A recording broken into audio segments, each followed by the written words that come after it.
News decode തുടരുമ്പോൾ ഇന്ന് പ്രധാനപ്പെട്ട ഒരു അന്താരാഷ്ട്ര വാർത്തയിലേക്കാണ്. ഇന്ന് ഏറ്റവും അധികം ശ്രദ്ധിച്ച ഒരു വാർത്ത റഷ്യ യുക്രൈൻ യുദ്ധവുമായി ബന്ധപ്പെട്ടതാണ്. റഷ്യൻ സേനയുടെ ആണവായുധ രാസായുധ വിഭാഗം മേധാവി lieutenant general Igor Kirillov bomb സ്ഫോടനത്തിൽ കൊല്ലപ്പെട്ടു എന്ന് ഇന്ന് കേട്ടു. മോസ്കോയിൽ സ്കൂട്ടറിൽ ഒളിപ്പിച്ച ബോംബ് പൊട്ടിയാണ് ലഫ്റ്റനന്റ് ജനറൽ ഇഗോർ കിറിലോവ് കൊല്ലപ്പെട്ടത്.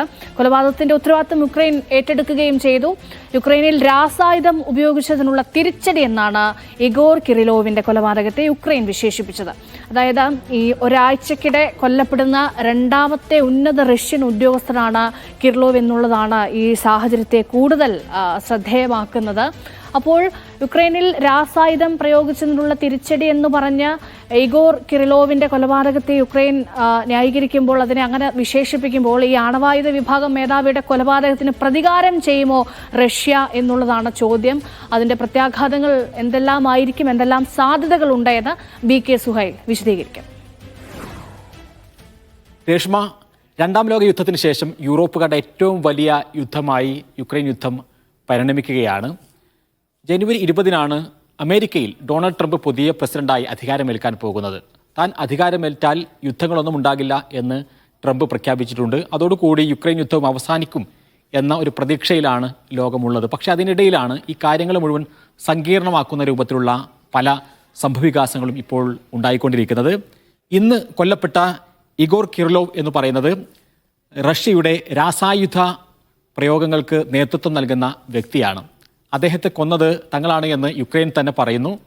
റഷ്യക്കുള്ളിൽ കടന്നു കയറിക്കൊണ്ടാണ് യുക്രൈൻ ഇത്തരമൊരു കൊലപാതകം നടത്തിയിട്ടുള്ളത്. ഇതിന് കാരണമായി യുക്രൈൻ പറയുന്നത് റഷ്യ യുക്രൈനിൽ നടത്തിയ നിരവധി രാസായുധ പ്രയോഗങ്ങളുണ്ട്, ആയിരക്കണക്കിന് ആളുകൾ കൊല്ലപ്പെട്ടിട്ടുണ്ട്, അതിന് ഉത്തരവാദി എന്ന നിലയിലാണ് ഈ കൊലപാതകം നടത്തിയത് എന്നാണ് യുക്രൈൻ അവകാശപ്പെടുന്നത്, ഒരു വാദം മുന്നോട്ട് വെക്കുന്നത്. അതേപോലെ തന്നെ കഴിഞ്ഞ ആഴ്ച അവർ കൊലപ്പെടുത്തിയ പ്രമുഖ ആയുധ വിദഗ്ധൻ മിഖായിൽ ഷാറ്റ്സ്കി, അദ്ദേഹം ട്രംപിൻ്റെ അടുത്ത സുഹൃത്തായിട്ടാണ് അറിയപ്പെടുന്നത്. അതേപോലെ തന്നെ നിരവധി മിസൈലുകൾ വികസിപ്പിച്ചെടുത്ത വ്യക്തിയാണ്. യുക്രൈൻ യുദ്ധത്തിൻ്റെ മുന്നണി പോരാളി എന്ന് തന്നെ വിശേഷിപ്പിക്കാൻ പറ്റാവുന്ന വ്യക്തിയാണ്. അപ്പോൾ ഇങ്ങനെ പ്രധാനപ്പെട്ട 2 പേരെ യുക്രൈൻ ഇല്ലാതാക്കിയിരിക്കുകയാണ്. രണ്ടാമത്തെ കൊലപാതകം മാത്രമാണ് പരസ്യമായി അത്തരമൊരു അവകാശവാദം ഉന്നയിക്കുന്നത്. കഴിഞ്ഞ ആഴ്ചയിലെ കൊലപാതകത്തിന് പിന്നിലും യുക്രൈൻ തന്നെയാണ് എന്ന് പാശ്ചാത്യ ലോകം ആരോപിക്കുന്നു. ഇപ്പോൾ ഏതായിരുന്നാലും നമുക്ക് കാണാൻ കഴിയുന്നത് യുക്രൈൻ യുദ്ധം മറ്റൊരു തലത്തിലേക്ക് പോകുന്നോ എന്നുള്ള സംശയമാണ്. പ്രത്യേകിച്ചും ഈ രാസായുധ പ്രയോഗങ്ങളുടെ എല്ലാം മേധാവി കൊല്ലപ്പെടുമ്പോൾ എങ്ങനെയാണ് ഇനി റഷ്യ പ്രതികരിക്കാൻ പോകുന്നത് എന്നുള്ളതാണ്. ഈ കൊലപാതകം യുക്രൈന് മാത്രമായി നടത്താൻ സാധിക്കില്ല എന്നുള്ളത് തന്നെയാണ് നമുക്ക് മനസ്സിലാക്കാൻ സാധിക്കുക. നാറ്റോ അംഗരാജ്യങ്ങളുടെയും അമേരിക്കയുടെയും എല്ലാം പലതരത്തിലുള്ള സഹായങ്ങൾ യുക്രൈന് ലഭിച്ചുകൊണ്ടിരിക്കുന്നുണ്ട്. പല യൂറോപ്യൻ രാജ്യങ്ങളും അതേപോലെ തന്നെ അമേരിക്കയും ജർമ്മനിയും UK എല്ലാം പലതരത്തിൽ ആയുധവും അതല്ലാതെയുമുള്ള സഹായം യുക്രൈൻ നൽകിക്കൊണ്ടിരിക്കുന്നുണ്ട്. ഈ സഹായങ്ങളുടെ പിൻബലത്തിലാണ് ഈ ആക്രമണങ്ങളും കൊലപാതകങ്ങളും യുക്രൈൻ നടത്തുന്നത് എന്നാണ് റഷ്യ കരുതുന്നത്. അങ്ങനെയാണ് എങ്കിൽ ഈ യുദ്ധം മറ്റൊരു തലത്തിലേക്ക് മാറാം. ഏറ്റവും വലിയ ഭീഷണി എന്ന് പറയുന്നത് ആണവായുധ ഭീഷണി തന്നെയാണ്. പുടിൻ ആണവായുധ ഭീഷണി നേരത്തെ തന്നെ മുഴക്കിയിട്ടുണ്ട്. ഇതൊരു ആഗോള യുദ്ധമായി മാറും, ഇതൊരു 3ാം ലോക യുദ്ധമായി മാറും. ആ യുദ്ധത്തിൽ ഒരുപക്ഷെ ഞങ്ങൾക്ക് ആണവായുധം പ്രയോഗിക്കേണ്ടി വരും എന്നുവരെ പുടിൻ ഭീഷണി മുഴക്കിയിട്ടുണ്ട്. അതിലേക്ക് ഉപോത്പലകമായിട്ടുള്ള ചില കാരണങ്ങളുണ്ടായിരുന്നു. ഏറ്റവും പ്രധാനമായി തങ്ങൾ യുക്രൈന് നൽകിയിട്ടുള്ള ദീർഘദൂര മിസൈലുകൾ റഷ്യക്കെതിരെ പ്രയോഗിക്കാൻ യുക്രൈൻ അനുമതി നൽകിക്കൊണ്ട് 1 മാസം മുമ്പ് അമേരിക്ക ഒരു തീരുമാനമെടുക്കുന്നു. ആ തീരുമാനം നടപ്പിലാവുകയും ചെയ്യും. ആ തീരുമാനം എപ്പോഴാണോ അമേരിക്ക കൈക്കൊണ്ടത്, മണിക്കൂറുകൾക്കുള്ളിൽ തന്നെ റഷ്യക്കുള്ളിലേക്ക് ദീർഘദൂര മിസൈലുകൾ പ്രയോഗിക്കുന്നു. അതേപോലെ തന്നെ UK മിസൈലുകളും യുക്രൈൻ പ്രയോഗിക്കുന്നുണ്ട്. ഇതിന് മറുപടിയായി ഭൂഖണ്ഡാന്തര ബാലിസ്റ്റിക് മിസൈൽ പ്രയോഗിച്ചുകൊണ്ടായിരുന്നു പുടിൻ തിരിച്ചടിച്ചത്. അത് യുക്രൈനുള്ളിൽ പതിയുകയും ചെയ്തു.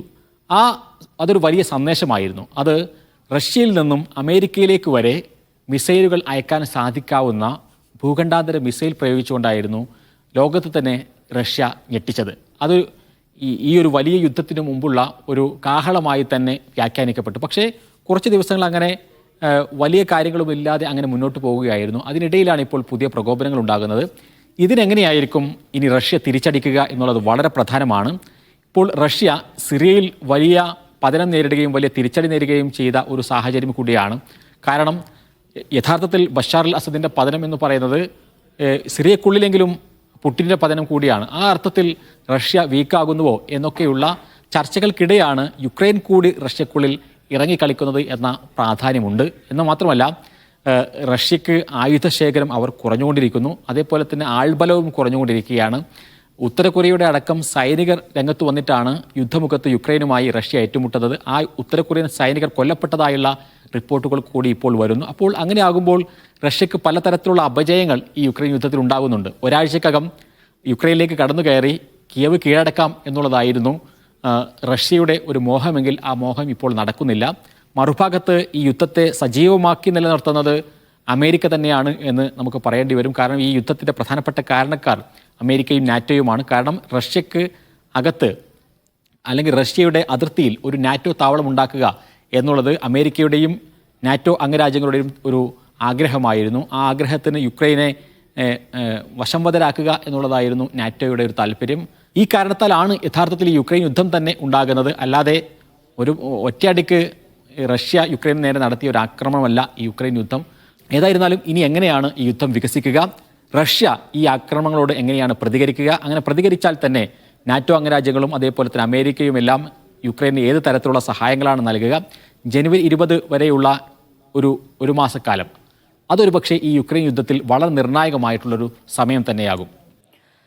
തീർച്ചയായും. മിഖായേൽ ഷാറ്റ്സ്കി, അതായത് റഷ്യയുടെ മിസൈൽ മാൻ എന്നറിയപ്പെടുന്ന ഉന്നത ഉദ്യോഗസ്ഥനാണ്. അദ്ദേഹം കഴിഞ്ഞ ആഴ്ചയാണ് കൊല്ലപ്പെട്ടത്. അതിന് പിന്നാലെയാണ് ഇപ്പോൾ ഇഗോർ കിരിലോവ് കൊല്ലപ്പെട്ടിരിക്കുന്നത്. അങ്ങനെ ഒരാഴ്ചക്കിടെ തന്നെ 2 പ്രധാനപ്പെട്ട സൈനിക ഉന്നത ഉദ്യോഗസ്ഥർ. അപ്പോൾ തീർച്ചയായും ഇപ്പോഴത്തെ സാഹചര്യങ്ങളെ വെച്ച് പരിശോധിക്കുമ്പോൾ ഈ യുദ്ധം, സംഘർഷം കൂടുതൽ സങ്കീർണമാവാനുള്ള സാധ്യത തന്നെയാണ് കാണുന്നത്. പുടിൻ ഏത് തരത്തിൽ തിരിച്ചടിക്കുമെന്നുള്ള ആശങ്കയിലാണ് ലോകമുള്ളത്. കാത്തിരിക്കാം.